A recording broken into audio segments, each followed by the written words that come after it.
हरि ओम।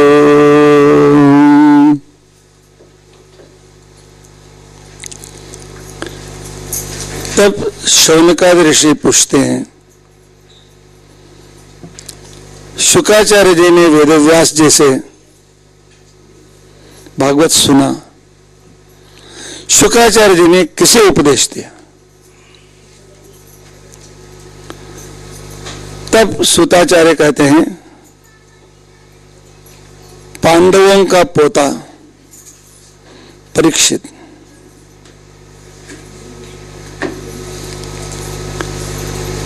एक दिन वह शिकार करने के लिए निकल पड़ा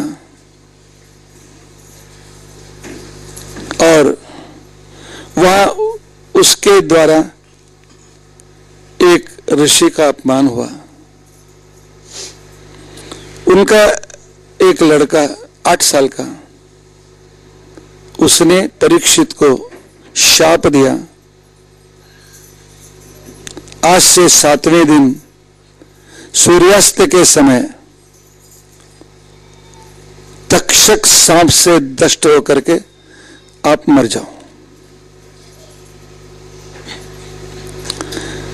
तब परीक्षित ने सोचा, मरना ही है तो रोते हुए क्यों मरना, तो अपने राज्य को अपने पुत्र जन्मेजय के हाथ में दे दिया और हरिद्वार में आकर के हरि की पेढ़ी प्रायोपवेश को बैठ गए।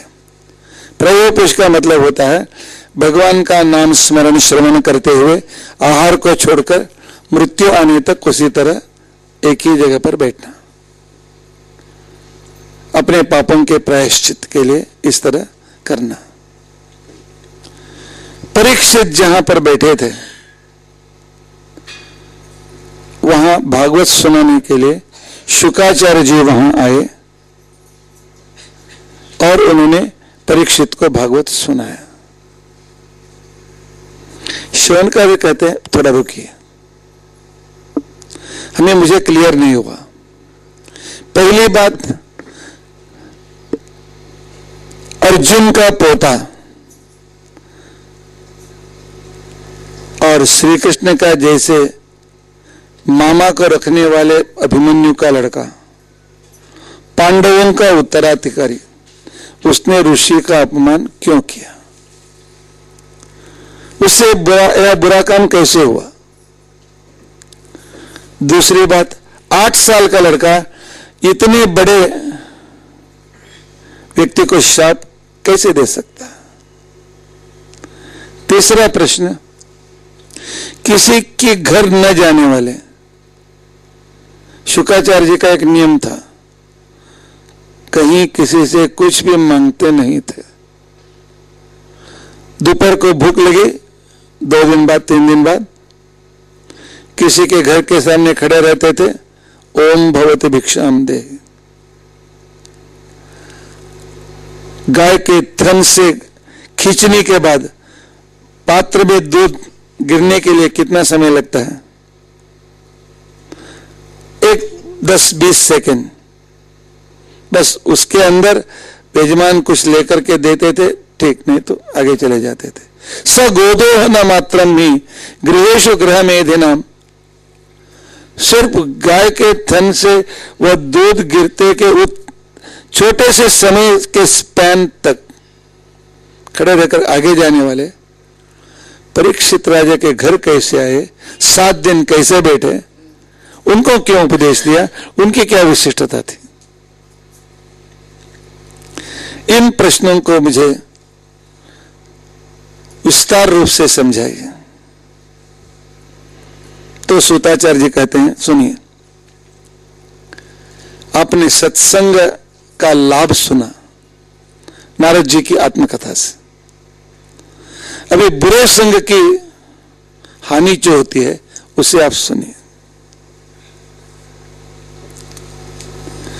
अश्वत्थामाचार्य, द्रोणाचार्य के लड़के, सकल विद्या प्राप्त किए हुए महान विद्वान, महापराक्रमी अर्जुन, कर्ण, अश्वत्थामाचार्य में अश्वत्थामाचार्य का योग्यता थोड़ा और भी ऊंचा, इतने महान पराक्रमी, लेकिन दुस्संगति में पड़ करके उनका पतन शुरू हो गया। मोह, दुस्संगति, लोभ आदमी को कैसे गिराते हैं। इतिहास की कथा को वेदव्यास ने बीच में ला करके इनको विशिष्टता, इनकी विशिष्टता बताते जाते हैं। द्रोणाचार्य पांडव कौरवों की नगरी हस्तिनावती के नगर के बाहर के वहां पर आश्रम करके वे शिलोंच वृत्ति से अपना जीवन बिताते थे। मैंने परसों आपको बताया शिलोंच वृत्ति क्या होती है। धान पकने के बाद उसे गाड़ी में रख करके घर जाते समय किसान क्या करते थे, अपने गाड़ी में एक उंगली के इतना छेद रखते थे। गाड़ी घर तक पहुंचते पहुंचते जमीन पर कुछ जो धान के कण नीचे गिरते थे उनको चुन कर आ करके घर में बाद में पूरे साल अपना पेट भरना। न कोई भाजी, न मसाला, न दाल, कुछ नहीं, सूखी रोटी, उसी से अपनी जिंदगी बिताना। इस तरह कठोर व्रत में थे द्रोणाचार्य। लेकिन बाद में इनकी योग्यता देख करके भीष्माचार्य ने द्रोणाचार्य को इनका गुरु बनाया। इसलिए तब पांडव और कौरव 8 से 15 साल के बीच के उम्र के थे। वे सब खेलने के लिए आते थे। उनके साथ यह अश्वत्थामा भी उनके साथ खेलने के लिए आता था। लेकिन कुछ लोगों का स्वभाव ऐसा होता है कि हमेशा दूसरों को नीचा दिखाना,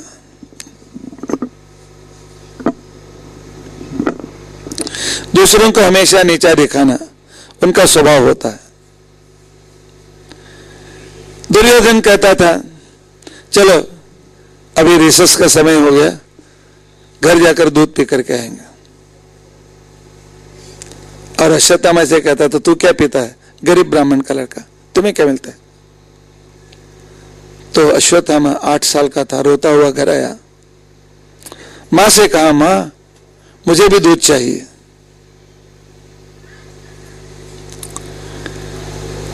मां ने कहा अच्छा ठीक है दूंगी।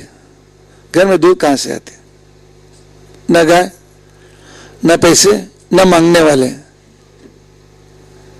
अंदर गई, पीठ को ही पानी में डाला, उसको मिक्स किया, सफेद करके पीने के लिए दी। अश्वत्थामा को उसकी कोई रुचि मालूम नहीं थी, वही पीते थे और जाते थे। कहते थे मैं भी दूध पी कर आया, मैं भी दूध पी कर आया। लेकिन दुष्ट दुर्योधन कहा तू क्या दूध पीता है, चल दूध क्या होता है मैं दिखाता हूं। अपने साथ वह अश्वत्थामा को अपने घर लेकर गया और राजमहल का दूध बादाम गिदाम कुछ पिता पे डाला हुआ पीने के लिए दिया। अश्वत्थामा ने मन में निश्चय किया मां मुझे रोज फंसा रही है, झूठ बोल रही है।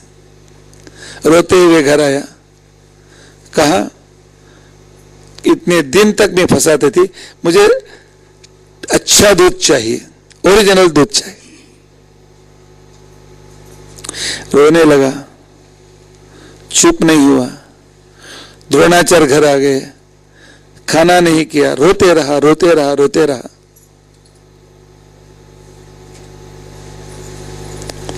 तब द्रोणाचार्य ने विचार किया कि उसे भी दूध देना चाहिए। अभी कहां से दूं? उनको याद आ गई द्रोणाचार्य और द्रुपद राजा दोनों द्रोणाचार्य के पिताजी भरद्वाज के यहां शिष्य के रूप में सीखते थे, दोनों क्लासमेट। बहुत घनी मित्रता थी। कभी कभी इनमें बातचीत चलती थी कि द्रोणाचार्य कहते तुम तो राजा का पुत्र हो, जाकर राजा बनोगे, मैं तो गरीब व्यक्ति, नियम से रहने वाला, तो वो सुख आपको मिल रहे हैं, मुझे नहीं। द्रौपदी ने कहा है मेरा तो फ्रेंड है रे, हम दोनों एक ही हैं, दो मन दो शरीर एक मन वाले, तुम कभी भी हो, आधा राज्य तुम्हें मैं दूंगा, आधा राज्य तुम्हारा, आधा राज्य मेरा। फ्रेंडशिप में बोल दिया। द्रोणाचार्य को याद आ गई, आधा राज्य देने वाला वह मेरा मित्र एक गाय नहीं देगा, तो उसके पार पहुंच। मांगना यह हमारी जिंदगी में बहुत हीन परिस्थिति है, क्योंकि मांगने वाले का हाथ हमेशा नीचे, देने वाले का हाथ ऊपर। मांगना है तो भगवान से। इन लोगों के सामने क्यों सिर नवाना चाहिए? लेकिन मोह, लड़के को समाधान करना है। हमारी अवस्था वही, बाहर का कुछ खाना नहीं देंगे तो लड़की रोने लगी, मुझे ब्रेड चाहिए, मुझे बर्गर चाहिए, मुझे वो चाहिए, मुझे वो चाहिए। बच्चे रोते हैं, होटल को लेके जाते हैं। वही गलती द्रोणाचार्य ने की। नहीं, बच्चे रोने दो, धर्म की च्युति नहीं, हम नहीं करेंगे, यह निश्चित ही चाहिए। लेकिन द्रोणाचार्य भी चूक गए, मांगने के लिए निकल पड़े। फटे कपड़े, पेट और पीठ एक ही हो गए हैं, अर्थात गरीबी, पूरी हड्डियां दिखाई दे रही हैं। जाकर के द्वारपाल से कहा, जाओ राजा से कहो तुम्हारा मित्र आ गया है। द्रुपद अनेक अपने मित्र राजाओं के साथ बैठा था, सब सोने के जरतारी के वस्त्र पहने हुए, आभरण से सजे हुए। दूत आया, हंसते हुए कहा, राजा एक मित्र आया है, उसके कपड़े में कितने छिद्र हैं मैं बता नहीं सकता, पेट पेट एक हो गए हैं, और वह बता रहा है आपका वह मित्र है, आपसे मिलना चाहता है। तो द्रुपद के जो भी मित्र, राजा मित्र थे, हंसने लगे, अरे कैसे मित्र को तूने रखा। राजा को अपमान हुआ। श्रीमंत व्यक्ति गरीब को अपना मित्र स्वीकार करने में कभी तैयार नहीं होता। इसलिए द्रुपद ने कहा, उस दूत से भेजा, मेरे ऐसा कोई मित्र नहीं है, कोई नहीं, जाओ।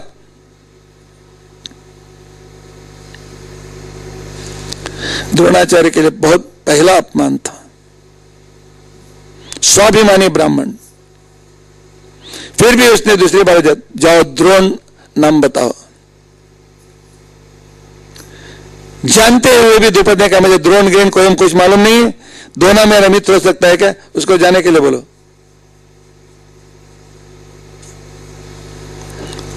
अपनी इच्छा पूरी नहीं हुई, द्रोणाचार्य को गुस्सा आ गया। पहले लोभ, लोभ से गुस्सा, द्रोणाचार्य का पतन प्रारंभ। उन्होंने सोचा नहीं, मैं इस राजा को नवाने के लिए मैं शस्त्र विद्या सीखूंगा, अपना सैन्य तैयार करूंगा, इसको हरा करके और राज्य ले लूंगा। आदमी लोभ और क्रोध में अपने धर्म को छोड़कर कैसे दूसरे राह में जाता है, हमारे सामने रहने वाला ऐतिहासिक उदाहरण। परशुराम के पास गया और उनसे शस्त्र विद्या प्राप्त की, अस्त्र विद्या प्राप्त की, और वापस आए। वापस आने पर हस्तिनावती के पास आ रहे थे। उस समय कौरव पांडव के बच्चे अभी कुछ 10-20 साल के बीच में थे, वो 4-5 साल रहे होंगे द्रोणाचार्य वहां परशुराम के पास। सब कुछ एक कुएं में झांक रहे थे, रस्सी लाओ, लकड़ी लाओ, ओ लाओ, ए लाओ। द्रोणाचार्य ने पूछा, क्या कर रहे हो, क्या निकाल रहे हो? उसने कहा, हमारी गेंद कुएं के अंदर पड़ गई है, उसके निकालने के लिए बहुत अंदर तक है, इसलिए लकड़ियां मंगा रहे हैं, रस्सियां मंगा रहे हैं। उन्होंने कहा, इतने बड़े वंश के राजकुमारों को धिक्कार है, तुम लोगों के पास अस्त्र विद्या नहीं, मैं निकाल के दूंगा। अस्त्र विद्या होती है मंत्र विद्या, उस मंत्र से कोई भी काम कर सकते हैं, उसके लिए बाण धनुष तलवार की जरूरत नहीं। उन्होंने वहां से एक घास का तिनका निकाला और उन्होंने मंत्र बोल करके अंदर डाला, वह नीचे गया, उस बॉल को लेकर ऊपर आ गया, गेंद को लेकर ऊपर आ गया। अस्त्र विद्या, सैनिक को मारना है, अग्नि मंत्र, पूरे सैनिक के ऊपर आग गिरने लगती है। वरुणास्त्र, पूरे सैनिक के ऊपर पानी गिरना लगता है। वायव्यास्त्र, साइक्लोन आ जाती है। यह अस्त्रों की विद्या एक विशिष्ट विद्या। जाकर बच्चों ने कहा, एक व्यक्ति पहले हमारे यहां रहते थे, द्रोण नाम का आया हुआ है, हमें इस तरह निकाल के दिया। भीष्माचार्य को भी था। भीष्माचार्य ने सोचा, यह विद्या हमारे बच्चों को क्यों नहीं सिखाया। उन्होंने द्रोणाचार्य को बुलाया, आपको इतना वेतन देते हैं और आप हमारे बच्चों को अस्त्र विद्या सिखाओ।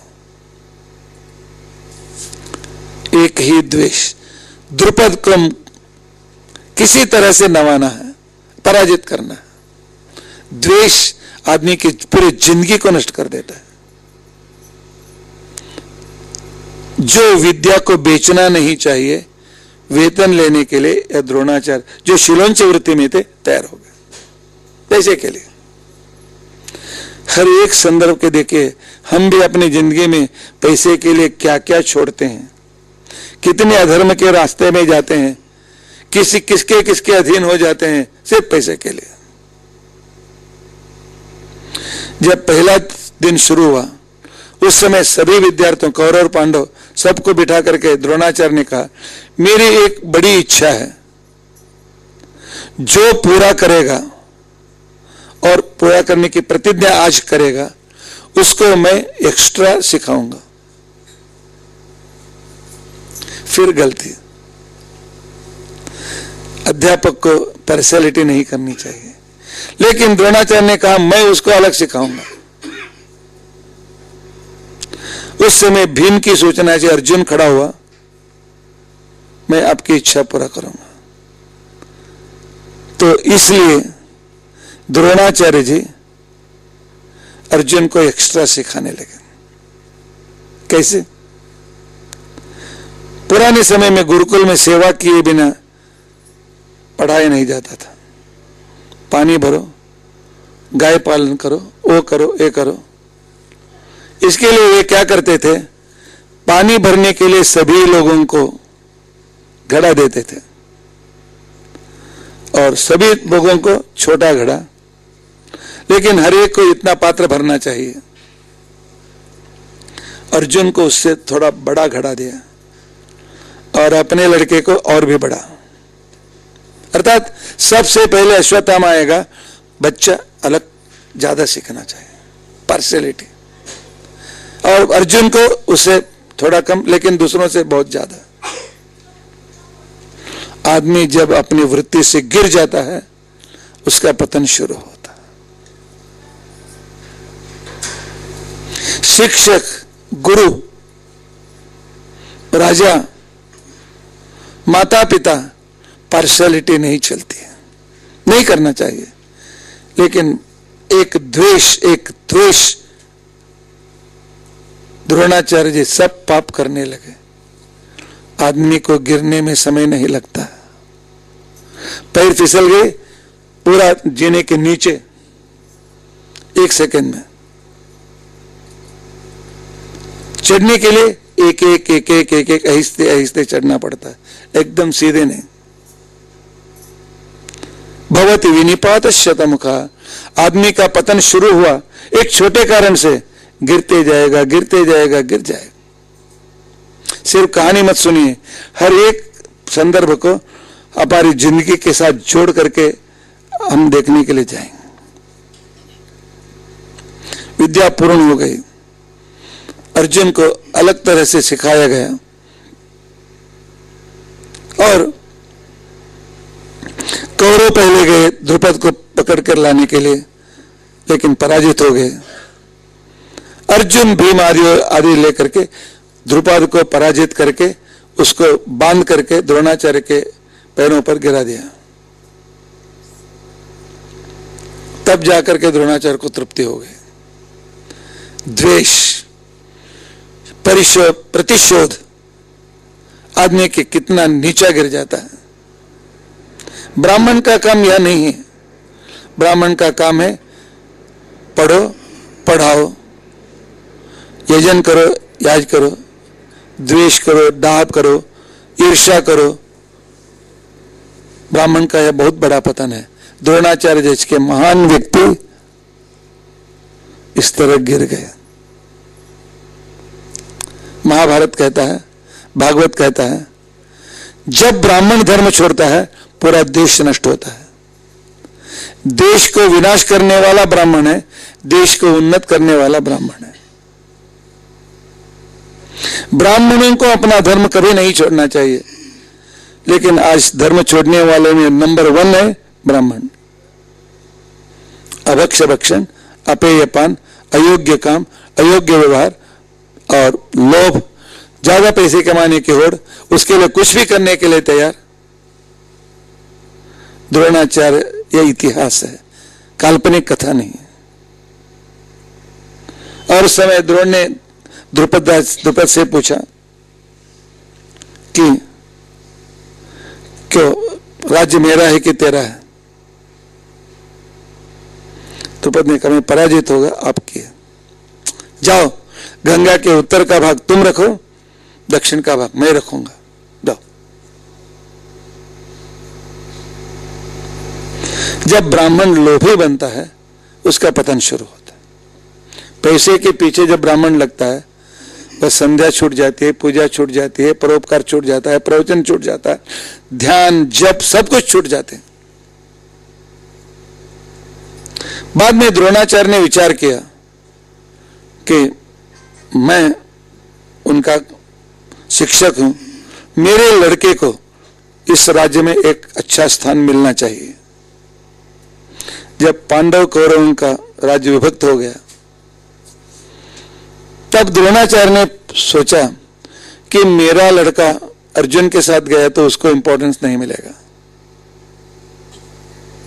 उसको इंपॉर्टेंस नहीं मिलेगा, क्योंकि अर्जुन महान अस्त्रवेत्ता